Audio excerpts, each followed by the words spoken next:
దేవుడా నువ్వు నా కోరికలు తీరుస్తున్నావా, అయితే నువ్వు మంచివాడు. నువ్వు నా కోరికలు తీర్చట్లేదా, నీ ఫోటోకి కూడా దుమ్ము ధూళి పడితే నేను పట్టించుకోను. అలానే ఉంటుందా అండి? కాదు కదా. సో దేవుడు మనకి మన కోరికలు తీర్చినా తీర్చకున్నా దేవుడు దేవుడే, రైట్. కానీ మనలో చాలామంది కూడా మన కోరికలు తీరకుంటే ఏంటంటే గాడ్ని బ్లేమ్ చేస్తుంటాం. మన భగవద్గీతలో 6వ అధ్యాయంలో 30వ శ్లోకంలో కృష్ణ ఏమంటారంటే, సర్వం చమయ పశ్యతి తస్సహం నా ప్రణశ్యామి సచా మే నా ప్రణశ్యతి. అంటే యాక్సెప్ట్ ఎవ్రీథింగ్. ఓకే, వచ్చే సమస్యని యాక్సెప్ట్ చేయండి, వచ్చే మనుషుల్ని యాక్సెప్ట్ చేయండి. ఎందుకు గాడ్ మీకు పనిష్మెంట్ ఇవ్వాలని చూస్తారు?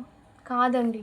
దేవుడు ఎప్పుడు కూడా మనల్ని బాధ పెట్టాలనో మనం బాధలో చూడాలేం అనేమో దేవుడు ఎప్పుడు అనుకోడు. కాకపోతే మనకున్న చెడు కర్మల్ని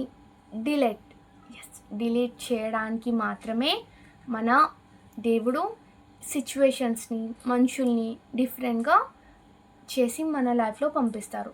ప్రతి ఒక్కరిలో డివైన్ని చూడండి, అప్పుడు మీకు కూడా పీస్ ఆఫ్ మైండ్తో పాటు జాయ్ ఇన్ లైఫ్ కూడా ఉంటుంది. రాధే రాధే.